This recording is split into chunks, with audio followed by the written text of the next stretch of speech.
colleague, Darren Cahill, joins me. He's also CEO, one of the head coaches for Team Sinner. Darren? Chris? Tell me what happened back in March. Yeah, not an easy period for all of us, obviously. So we've been living with this for a few months now, knowing how serious of an issue it is. And back in March at Indian Wells, and Giacomo Naldi, who is the physiotherapist of Jannik, put his hand into his medical bag. He cut his finger on a scalpel that they use to cut off the calluses off the feet. And on the pinky finger, it was quite a big cut. I didn't see it. The other person that was in the room at the time was Umberto Ferrara, and he is the physical trainer of Jannik. And Jannik also didn't see it. And I walked into the room and saw that he was putting a white bandage on his finger. Looked and asked him what happened. He said he cut his finger, and I said, is there anything we need to do? And he said, no, all good, no problem. And that was the last I actually thought about it. So what happened after that was Jannik actually saw Giacomo that night, saw for the first time that he'd cut his finger, asked him what he did, asked him if he'd used any ointments or creams or anything to put on that finger to help the healing. He said no, which was the truth at the time.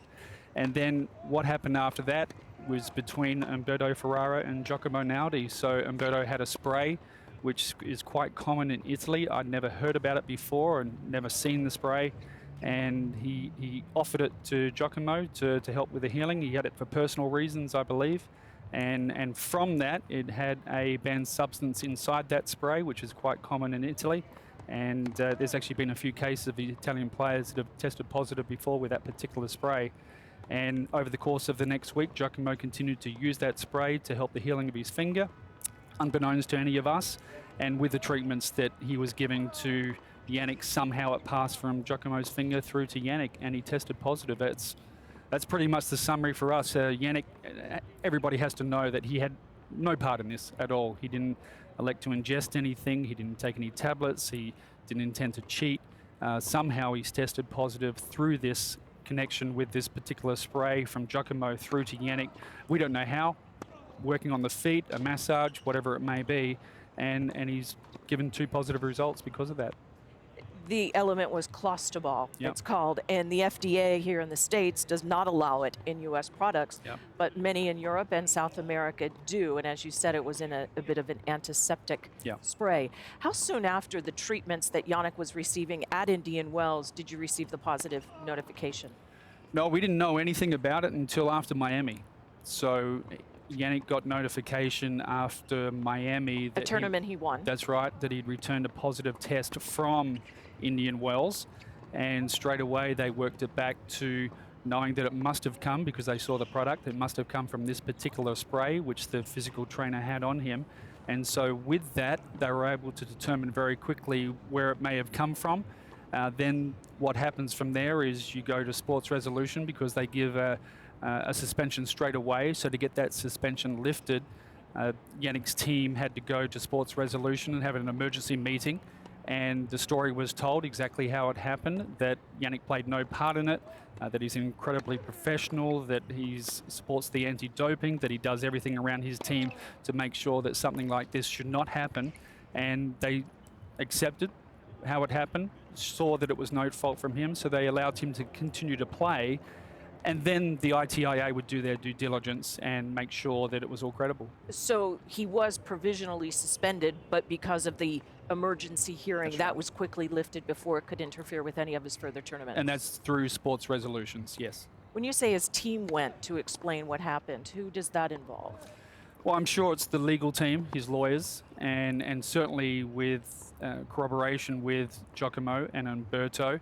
As I mentioned before, Jannik and myself and the other team members had no idea this spray existed or had never seen this spray before. So for us, we were kind of watching this from the outside. So it was really with his legal team, Jannik himself, and certainly with the physical trainer and the physio.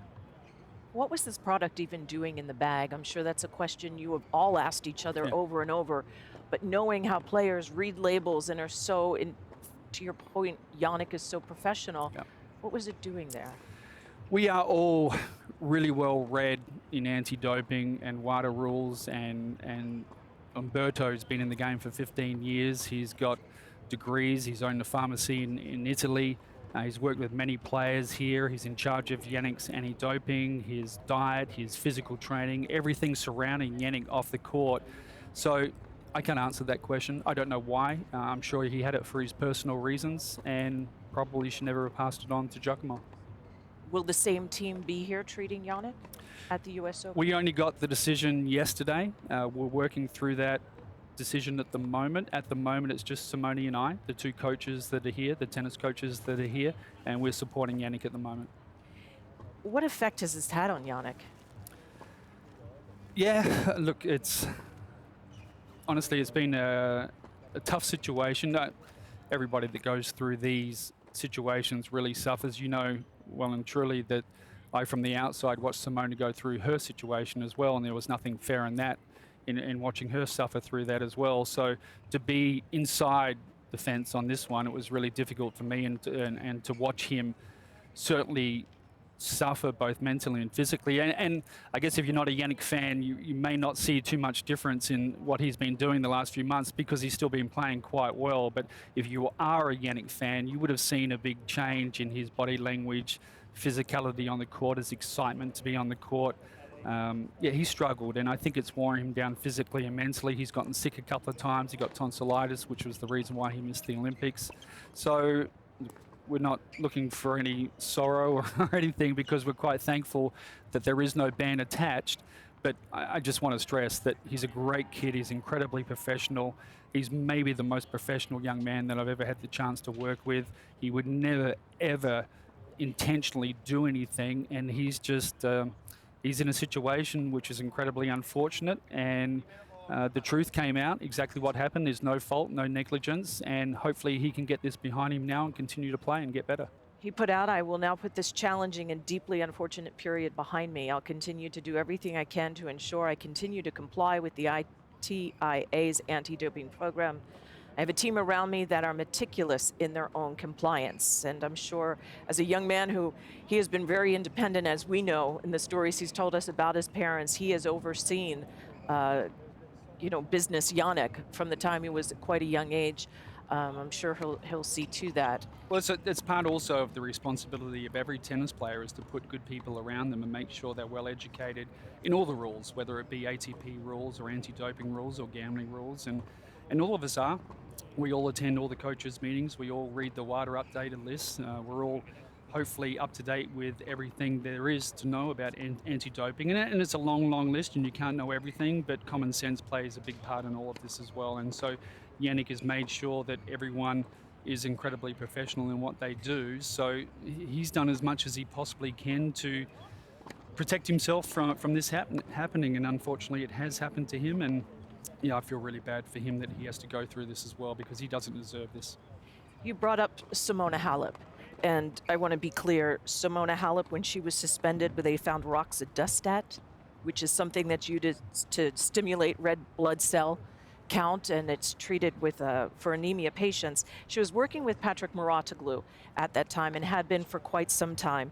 But she was suspended in October of 22, and until February of this year, as you know all too well because you've remained good friends, February of 24, it was finally reduced to 9 months. But she lost a ton of time. It was very public. Janniks was very secretive throughout March until now. How do you explain the inconsistencies and the confusions and the many agencies? You know, you want people to understand and believe these stories, but they're hard. I'm not an expert in Simona's case, as you know very Right. well that I supported Simona from the outside, because I know her, and I know she would never deliberately do anything to try to gain an advantage. She would never cheat. That's not her character, not her integrity. So I don't know the intricacies of her particular case, although I do understand that she didn't know where the contamination came from. So it took some time for her to determine where it actually came from. With Jannik's case, they knew exactly where it came from. Within 5 minutes, they knew this could be only the possible place that it came from. So they were pretty quick to get to sports resolutions to get that temporary ban lifted. And with Simona's, I think it took a great deal of time to find out exactly where that contamination came from. So she didn't have a chance to get that emergency meeting, and that's why it probably became public. But again, I'm not an expert in it. I don't know exactly what happened in her case, but I would guess that was probably the reason. How did the agencies and how did the team, how did everybody keep this so quiet? Because until the resolution came down last week, where the second tribunal, and make sure correct on these facts, said, yes, we agree with the initial explanation and the team's cooperation and so on. That could have changed many things, Darren, including Sinner rising to #1 in the world. Why did this stay, and how did it stay so quiet?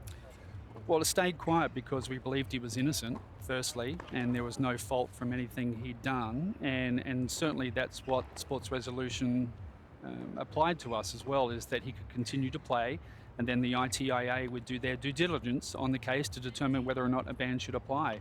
And we were all interviewed. Even last week, the case was on Thursday last week, so Jannik played his first round on Wednesday, and then he sat on a Zoom call throughout the entire hearing with 3 panel members from Sports Resolutions, and they went through it for 6.5 hours. Jannik was on that call for 6.5 hours, and then they came back on Monday, yesterday, to determine what the outcome was. So there was a lot riding on the fact that if this thing got out without context, that was not great either, and so everyone certainly made sure that only the people knew that had to know about this particular incident. So we've been living with this for the last few months, which has been, challenging and difficult. And certainly for Jannik, he's been the one who's suffered through this the most, and he's the one that's also had to get out there and play tennis tournaments. So it's been really, really difficult for him, and I take my hat off to him that he's been able to post some of the results that he has. But there have been days where you can see that he's physically and emotionally he's been challenged on the court. Being #1 in the world, or even 2 or 3 when this came down, and having such an experienced and professional team around him, did it make his case any different, or his situation any different than the run-of-the-mill player?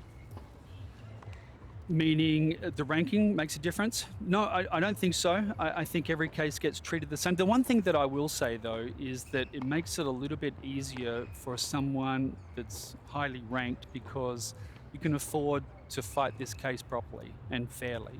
Whereas I think a player ranked 300 or 500 or 1,000 in the world, if they get into this situation, they don't have the funds. I don't know how much it's cost him to put together his legal team and to get the experts. When they determined whether or not the story that we said and how this substance got into his system, the ITIA, they hired 2 of their own experts to go through and find out whether or not this story is credible, and we had one of our experts as well. So 3 experts all said that it's highly likely this story is correct. So to do that, you have to have a lot of money to get those experts, so players that are not highly ranked can't afford to fight their cases properly. But I think the integrity of the way it was handled is the ranking doesn't matter. And to be clear, when he's being tested, people do not know you're testing Jannik Sinner. That's right, exactly. So that needs to be understood.